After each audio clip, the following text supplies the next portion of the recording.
but we have three speakers who will share their ideas with us in this session. Our first speaker is a political scientist, Mr. Professor Bican Sahin. He is also the president of ALT at present. The second speaker, Professor Bilal Sambur, he is a theologian and is the director of Center for Studies on Religion and Freedom, ALT. And our last speaker of the session is Mr. Van Jan. He is the chief executive of the Institute for Democracy and Economic Affairs, Malaya. This is a sin to talk about the compatibility of Islam and democracy in their eyes. Like Mavdudi, Sayyid Qutb, these are the people who propose the incompatibility of Islam and democracy. The second line of argument goes with the name of liberal Islam, which says that Islam and democracy are perfectly compatible. And there are two sorts of them. The first version basically refers to main components of Islam, going back to the Hadith, the Quran, and saying that there are verses in Quran that says that that shows us that Islam and democracy are compatible, and at the same time there are the Hadith of and Sunnah of the Prophet that makes these two things compatible. For example, they refer to the tradition of ijtihad in Islam and saying that in Islam individuals have the right to interpret religion, and so they can make interpretations that are compatible with Islam and democracy, that are compatible with democracy, making Islam compatible with it. And they also refer to certain verses, for example, which says that there is no compulsion in religion, and every individual should be able to choose his or her moral views. This political system should not be based on Islam, etc. So the basic approach of this thinking is going back to Quran and Hadith and find verses and practices of the Prophet Muhammad to show the compatibility. The second approach, on the other hand, says that Islam is a religion. It's a moral doctrine, a moral system, and basically it is silent on the issues of politics. There are very few, they argue, there are very few verses or hadiths that are relevant to politics. And those that are relevant to politics only leave the Muslims free in choosing their political system, they argue.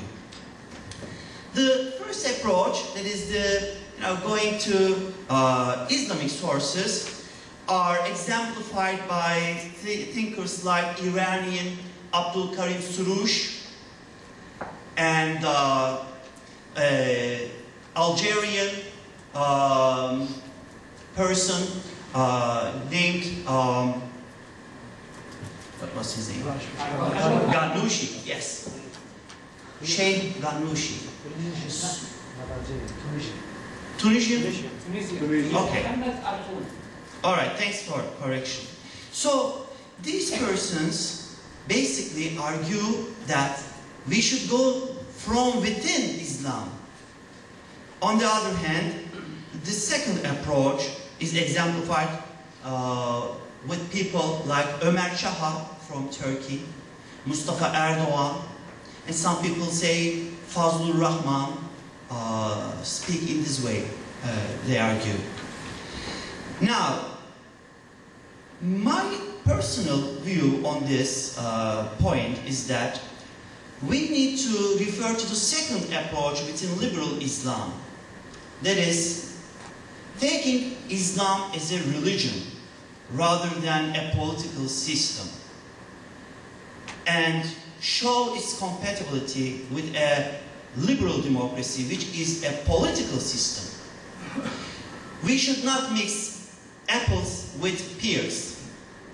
That is, if we insist that Islam is also a political system, both a moral and political system, and liberalism is also both a moral and political system, you need to show the perfect compatibility of their premises, starting, they should match in order for us to have a liberal democracy in an Islamic country, majority Muslim country, let's say. But I don't think that liberalism, liberal democracy, is a moral system. In my presentation the other day, I had defended a political liberalism, as you may remember, emphasizing that in this kind of liberalism, the personal understandings of good life of individuals are different from the basic ideals of the political system. Individuals do not have to be liberals per se.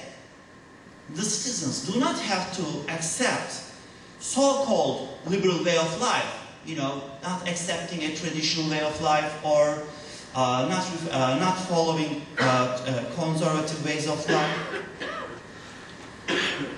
Rather, in a political liberalism, as I said, individuals can be very conservative, some of them can be very liberal, but they would only agree on the basic political framework. However, there are some people who think that liberalism is also an ethical system.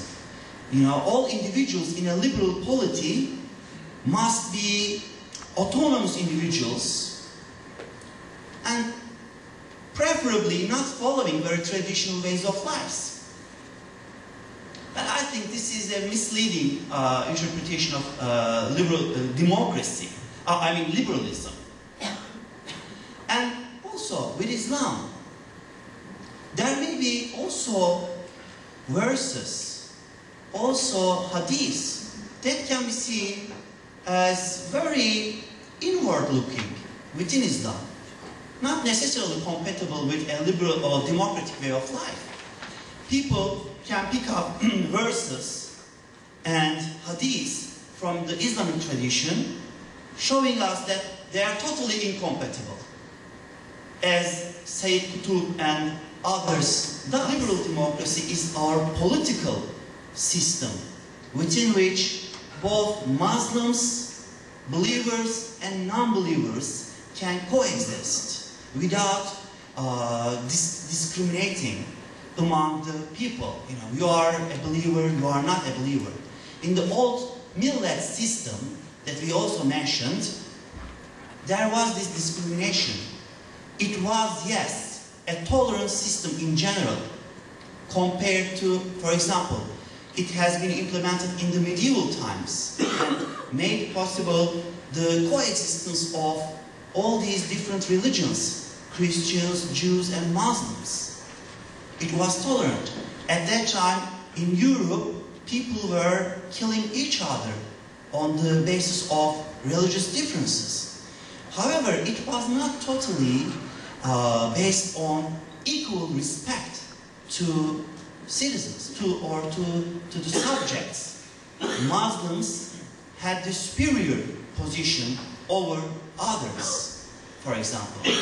And it also had some other limitations. It can be revised, it can be reformed, and perhaps made compatible with a liberal democracy. But it's another discussion. Maybe later on we can. A liberal democracy is possible in the Muslim world as well.